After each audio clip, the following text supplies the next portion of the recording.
Well, you don't need expert analysis right now to tell you that the Pirates are playing really bad baseball. And we're going to discuss that bad baseball here on today's episode of Locked On Pirates.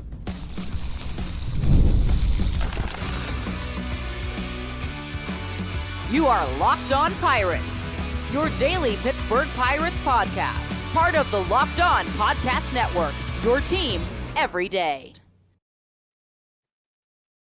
And it is your team, your Pittsburgh Pirates, every single day here on the Locked On Podcast Network, unless I'm sick, of course. Feeling a lot better now, but thank you for tuning into the Locked On Pirates podcast here on the Locked On Podcast Network, where it is your team, your Pittsburgh Pirates, every day. Today's episode is brought to you by Supply House. Shop all your plumbing, h-vac, and electrical product needs over at supplyhouse.com. My name is Ethan Smith, lifelong Pirates fan at the age of 25. I've seen this team win 3 times, convinced myself sometimes that those may be the only 3 times, but I'm the eternal optimist, as I like to call myself, and then I'm always joined on Mondays by Gary Morgan, who, of course, runs Steel City Pirates and the Pirates Fan Forum. If you did not see his episode with Lastings Millage last Thursday, go check that out. It's good stuff. It's very good stuff. Gary, since the last time we talked, Pittsburgh Pirates have not won a game. And that is not over exaggeration. They just have literally not won a game since last Monday. Are you blaming us or just one? Just pointing it out. I think that gives a good kind of like timeline for what's going on right now. Pirates, of course, in the middle of their longest losing streak of the season at quite literally the worst possible time it could happen, at 7 games in a row. And I just want to get right into it. I don't want to play around with it or anything. It's very interesting that, when this kind of stuff happens, Gary, a lot of the blame game gets thrown around. This, it's their fault. It's this guy's fault. It's Shelton's fault. It's Haynes' fault. It's Marine's fault. It's everybody's fault to somebody. Folks, I'm going to be honest with you right now. It's kind of hard for me not to blame the starting pitching right now. It really is. The offense has scored runs. We've been asking them all year to score runs. The offense has put up runs outside of a couple of those games. Starting pitching over this past week, really week and a half, has not been the starting pitching that we've seen all year. I mean, even Paul Skeens did not have a great start in LA on Saturday. Mitch Keller did not have a good start on Friday. We really haven't seen this starting pitching staff truly dominate like it has dominated all season.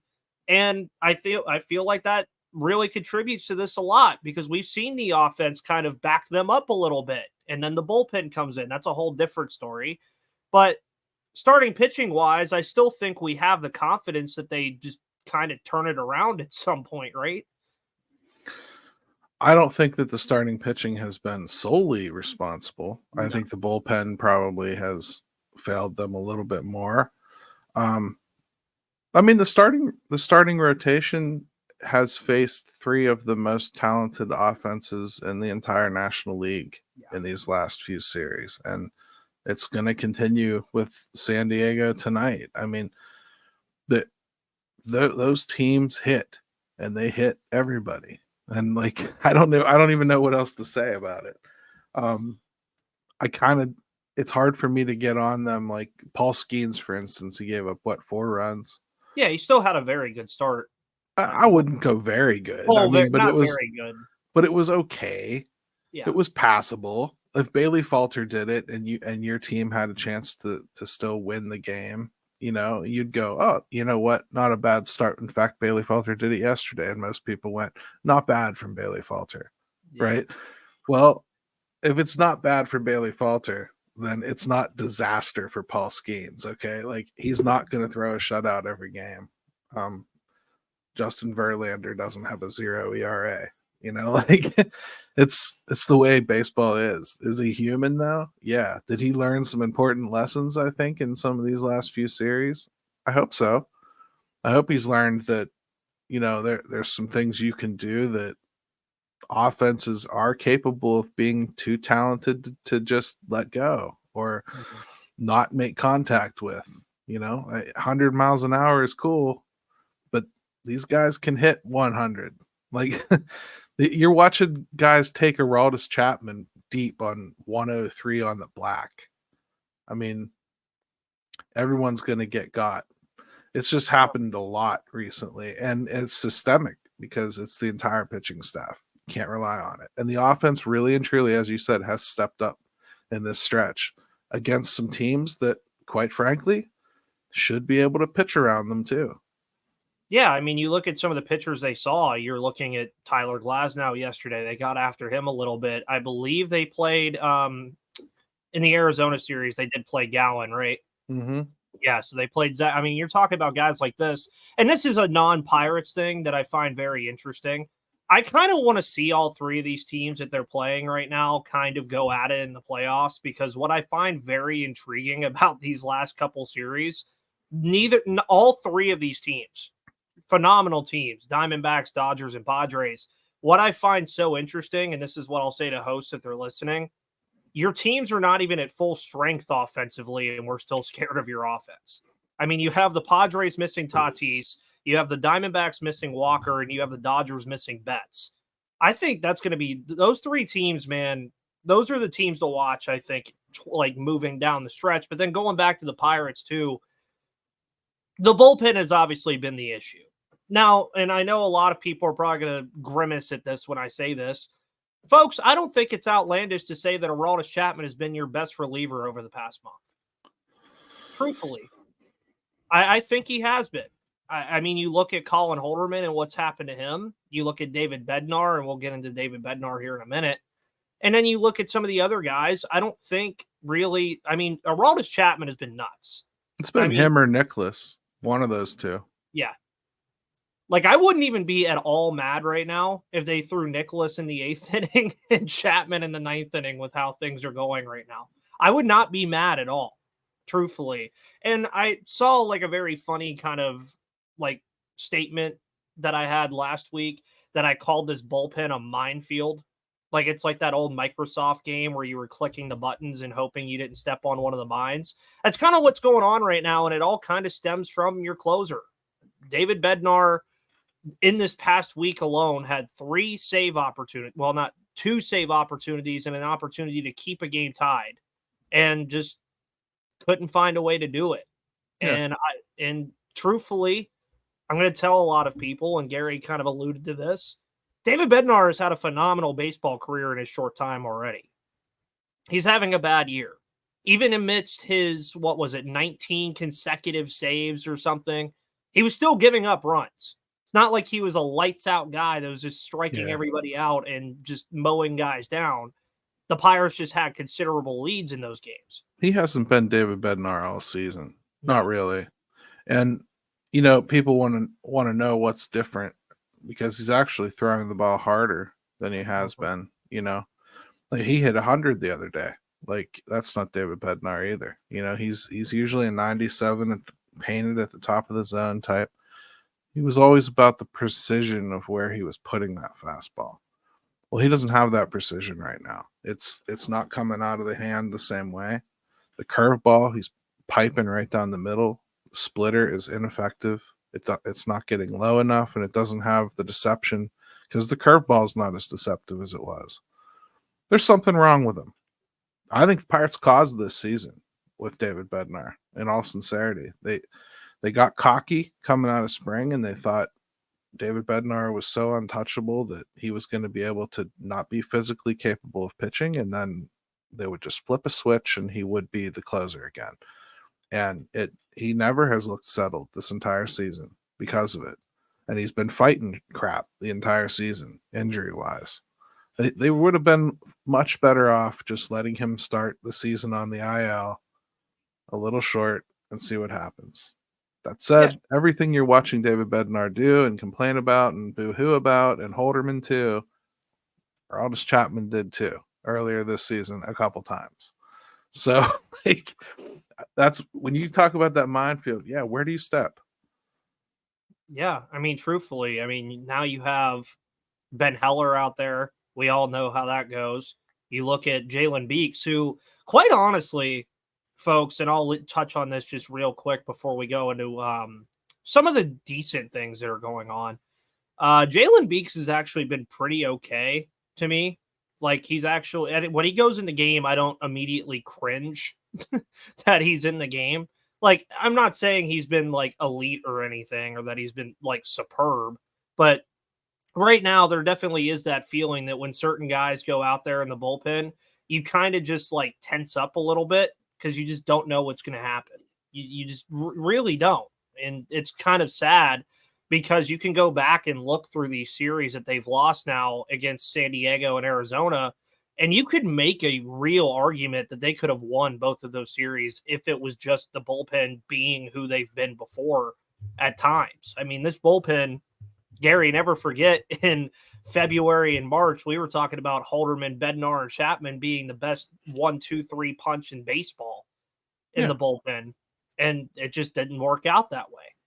I mean, I haven't changed my opinion of Colin Holderman. I think Neither have I. He's got a ton of talent. Something went wrong with him, you know. I think he'll figure it out and come back next year and be a piece. Carmen Mlodzinski will, and you know, I'm not completely out on guys that struggle in the bullpen. Bullpens do this sometimes, and you know, if anything, this to me is a cautionary tale of why you don't run around thinking you're going to offer multi-year extensions to somebody that's closing for you. And I just hope that the Pirates are smart enough to not let the hometown kid thing get in the way of what would be smart for baseball. That's all. Yeah, and I agree. And I'm kind of happy they dodged that bullet as well. And we're going to talk about more of what's going wrong on today's episode of Locked On Pirates, as well as the good things happening despite the losing, specifically with one player that I haven't really talked about a lot on this show, and I want to get Gary's thoughts on too. We'll do that in just a moment.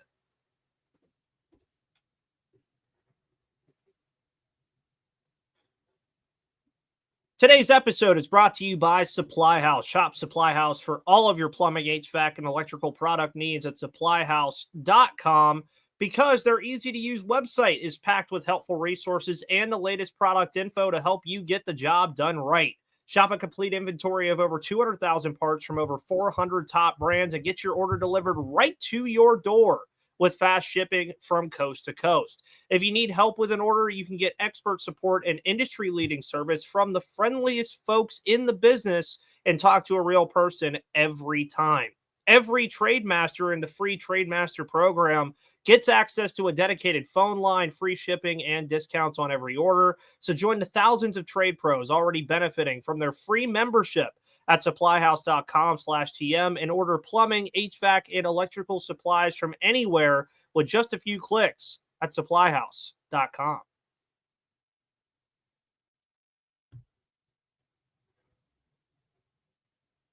And thank you for making Locked On Pirates your first listen of the day. Your second listen, make it Locked On MLB with Sully over at Locked On MLB. He's getting you ready for the Fall Classic, which is probably going to be here a lot sooner than you think, considering football starts in 2 weeks. And also listen to Locked On Steelers. I'm sure Christopher Carter is talking all about Brandon Ayuk 30 minutes a day because you guys don't want to hear anything else. And yeah, go check out the other Pittsburgh host as well. Hunter Hodes at Locked On Penguins, Nick Farbaugh at Locked On Pittsburgh. And then we have a Penn State host too, but I forget if it's the same person or not because I haven't tuned in a while. So some other things that are going bad. Bullpen mainly, starting pitching.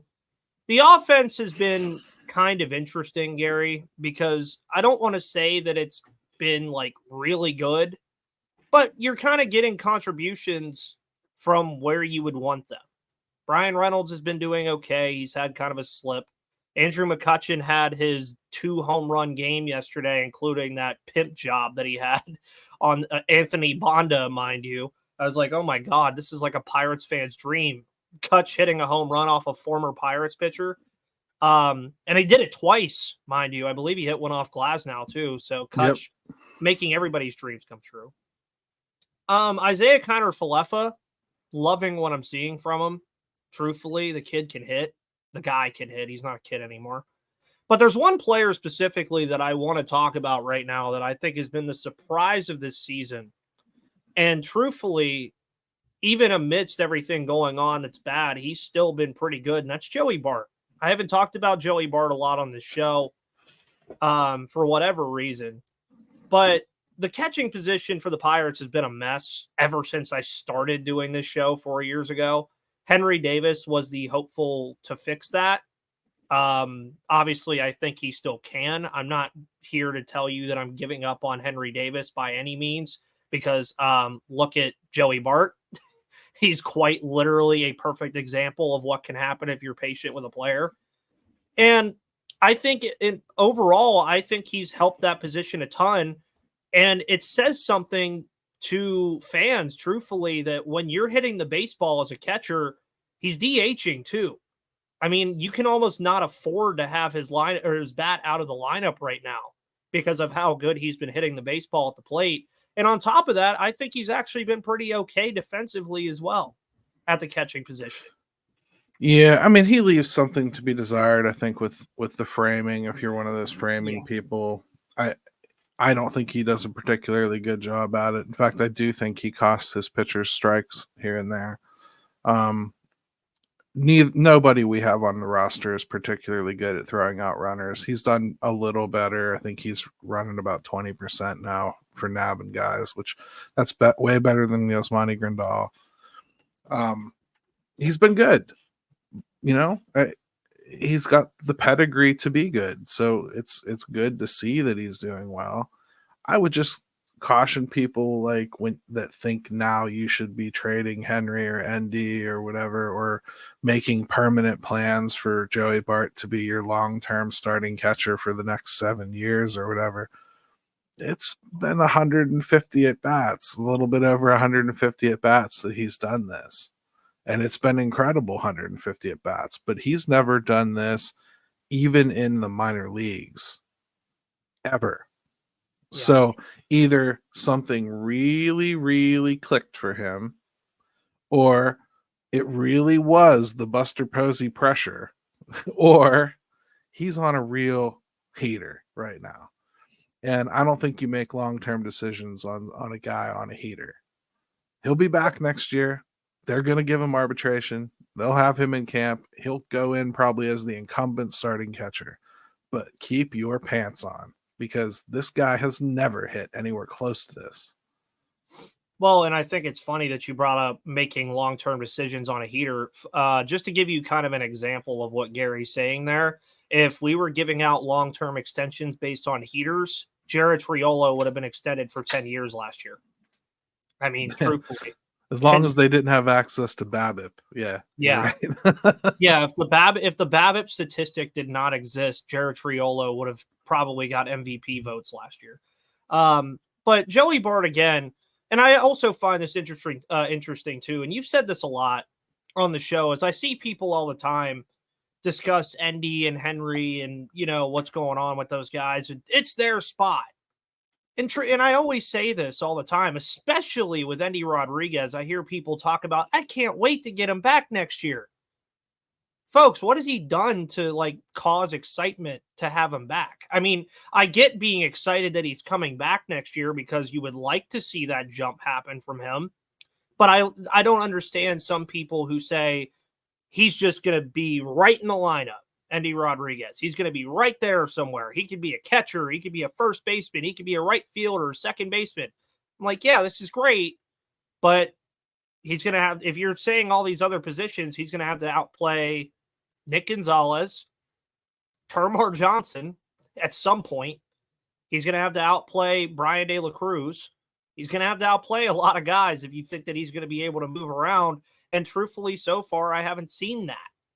And we haven't seen that because he's been on the shelf this year. Sure, I think that's fair. But I mean, to the same degree, you know, you see people say, well, Henry can't hit at the major league level. Well, Henry didn't hit at the major league level, but that doesn't mean that he can't and ultimately won't. And it certainly doesn't mean that he's not going to get another shot. Because guess where you prove you can hit at the major league level? At the major league level. Yep. So now, where we're going to run into a weirdness this offseason is when we start talking about them trying or not. For instance, you want to leave a spot for Endy, right? Mm-hmm. Well, his spot is first base and catching after he starts to get his arm where it needs to be, because I think people kind of have lost sight that, yeah, he's going to be able to play, but it's going to be a minute before he can handle the throwing regiment that comes with catching. I think you're looking at like mid-season before he's looking at doing any kind of volume catching. I think you're going to see him at first base. I think you're going to see him maybe fill in back there here and there, but I think it's going to be a while before he's like a starter. So I don't know what you do with him. Do you like carve out a spot for him, or do you just like let nature take its course and have him work his way back into the lineup? I don't know. I really don't know what they'll do. You're right. He has not done anything beyond the AA level to show you that, yes, this should happen. I like some of the peripherals. Switch hitter is certainly welcome in this lineup if he can handle it. He's got some pop. He's got some speed. He can do a bunch of things. It's a puzzle piece that I'm not sure a team that wants to go into a season claiming we're going after it this year, which 25 they will. You think 24 they were loud about it? 25 they really will be. You don't go into a season like that counting on a rookie that hasn't seen major league pitching in over a year. And I don't know how they handle it. And that's where I urge people to think about these kind of things. I mean, it's all good and well to say like, hey, Andy's going to be back next year. Now, some of the other guys that we have coming back next year, like, and this is a whole different conversation with like Oviedo and Moretta, you could find spots for those guys. I think you can. You've seen what they can do. You see, like Oviedo, I think is a little more interesting because where do you slot him in? I think it's more of like is he a starter still, or is he a long relief arm kind of guy? But that's going to be an interesting conversation as well. But we still have the rest of August and September in 2024. So Gary and I are going to discuss our expectations for the rest of the season and truthfully where we see the Pirates fitting by the end of even this month and see where they're at. Because folks, believe it or not, they're still a competitive baseball team.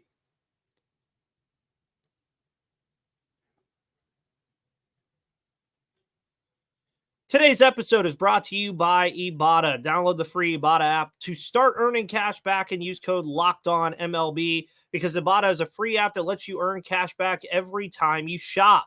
Earn on hundreds of items from groceries to beauty supplies to even toys. So you can make sure you're beating inflation no matter what you're purchasing. The average Ibotta user earns $256 per year. So that could cover the cost of an entire shopping trip, that flight you've been eyeing, or the fancy dinner you've been craving. Other apps give you points that don't amount to much, but with Ibotta, you earn cash back that you can withdraw to your bank account, PayPal, or even gift cards. Simply add offers in the app, upload your receipt, and voila, the money is yours. You can save on over 2,400 brands and shop at over 1,000 retailers. So it's time you join the over 50 million users who use Ibotta to earn cash back every time they shop. And right now, Ibotta is offering our listeners $5 just for trying Ibotta by using code LOCKEDONMLB when you register. So just go to the App Store or Google Play and download the free Ibotta app to start earning cash back and use code LOCKEDONMLB.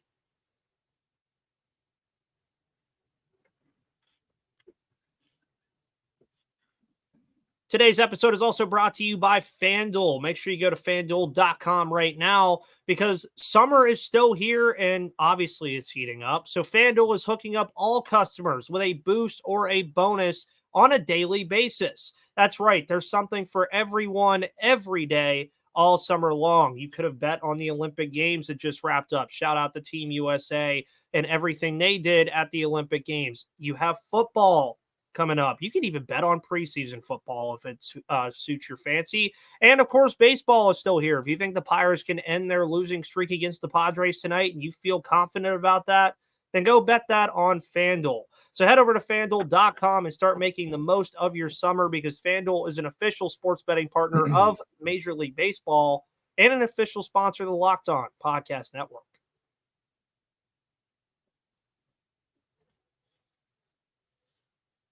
All righty. Welcome back, everybody, to the final part of this episode of Locked On Pirates, where it is August 12th. And despite this crazy losing streak, the Pittsburgh Pirates are 5 games out of the wild card. We talked about the Braves a lot with all their injuries. Well, they're in that spot. they're kind of fighting for their life right now a little bit. And also don't panic, folks, but the Pirates are in last place right now. You know, we're right. We got them right where we want them, Gary. Right where we want them.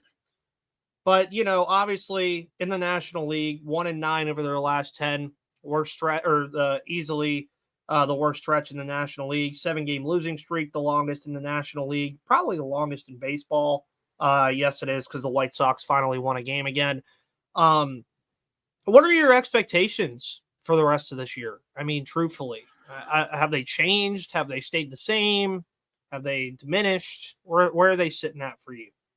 I think, for one thing, they're about to kind of start getting healthy in the right places. So Jared Jones will be back.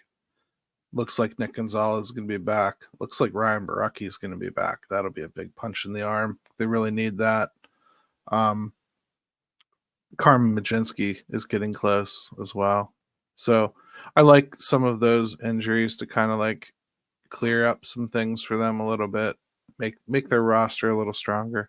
The schedule also loosens up after this Padres series. I know we have to play Seattle too, but Seattle's not in the company of these other teams. Like, they can pitch with them, but they can't hit with them.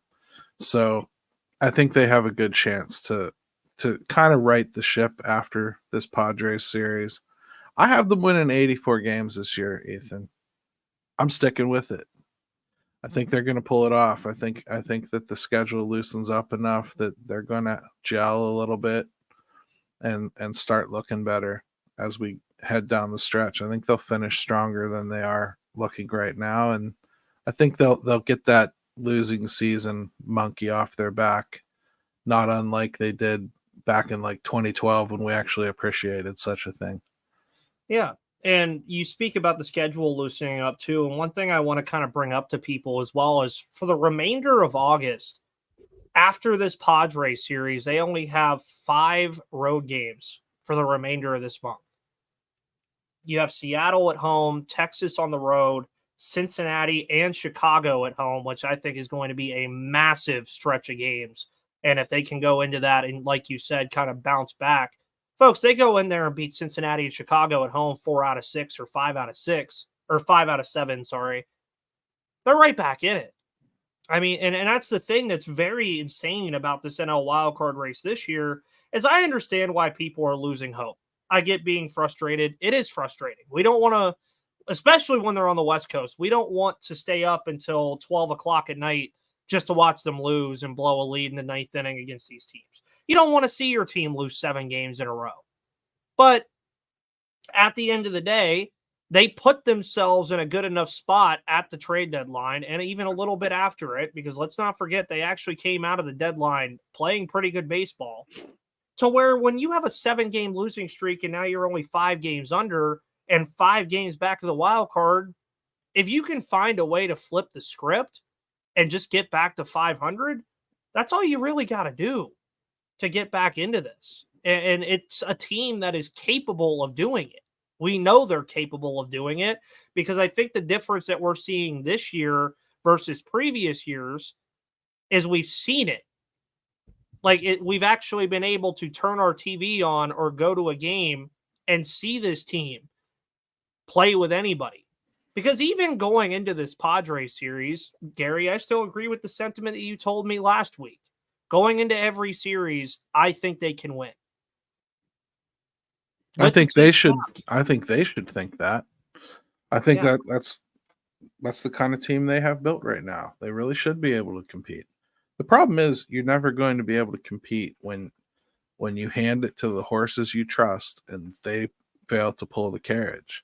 Mm-hmm. Like, if you are losing games based on your trusted back end of the bullpen guys, well, there's really no accounting for that. And there's really no good time to pull the plug on a guy. Like, for instance, David Bednar, that 5.70 ERA or whatever it is. It might even be worse now.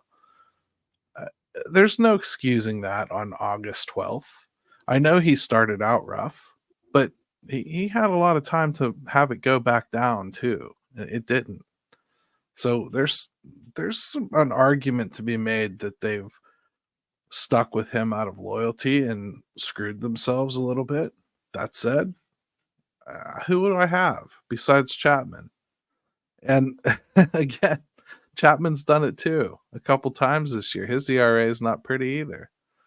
I mean, I think it's under 4 now, but it took a long time. That's the point. He worked his down. Bednar's has stayed there and maybe gotten a little worse. Yeah. So, when you get let down by guys like that, you're not going to win a lot of ball games, man. Like, you got guys like Ke'Bryan Hayes with 13 extra base hits as we sit here on August 12th.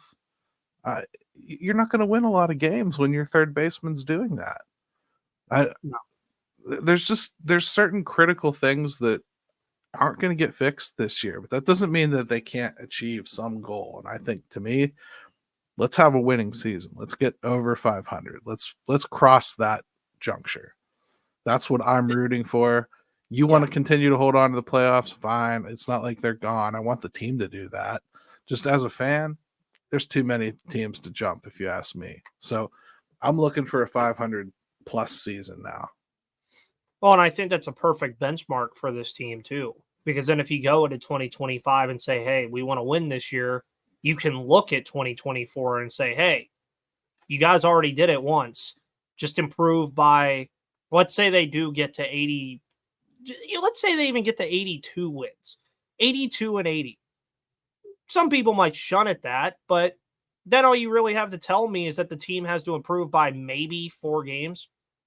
86 and 76 will probably get in the playoffs this year, truthfully.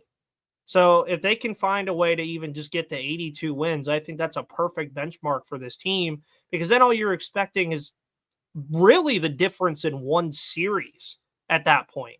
I mean, you go into 2 different series and win, there's your difference. Just do that better. And that's also considering that next year, folks, knock on wood that everybody stays healthy, but you're going to have Paul Skeens, Jones going into their second year. Cruz will be going into his second full season. You're going to have Hayes hopefully coming back and having some kind of bounce back. Reynolds will be Reynolds. But then you think about the other guys too. I mean, I don't want to get too ahead of myself, but you have Bubba Chandler and Termar Johnson and a lot of these guys that we talk about a lot that could even be contributors as soon as next year. So just remember, folks, that even amidst some of what you're watching right now, Pirates are not going to lose every game to end the year. Let's remember that. This is not going to be something that you look back on and say, yeah, it kind of sucks. But also just ask yourself, like Gary said, can you see them jumping all these teams? Just ask, and I'm not telling you the answer. Just ask yourself, and whatever you decide on is what you decide on. Gary, what do you got planned this week for the Pirates Fan Forum and all of your stuff that you got going on? It's a little bit in flux right now. It might just be Jim and I. I might have a guest. You know how that goes, Ethan. It's hard to lock them down sometimes, so we'll see. Mm-hmm. But it'll be fun either way. We probably should not have a guest because I've avoided talking about this current team for a couple weeks on the show. So, and it's an off day too, so I think people will be expecting that on Thursday. Right. Yeah, and over here, we'll obviously be covering everything happening in the Padres series, everything ahead to the Seattle Mariners series, all throughout the week here on Locked On Pirates. You can find me on Twitter at MVP_Ethan or at Locked On Pirates. Find Gary at GaryMo2007. Find our writing work at SteelCityPirates.com. And find Gary on the Pirates Fan Forum. Folks, thank you for tuning in. Have a wonderful rest of your Monday, August 12th. And until then, until next time, see you on the flip side.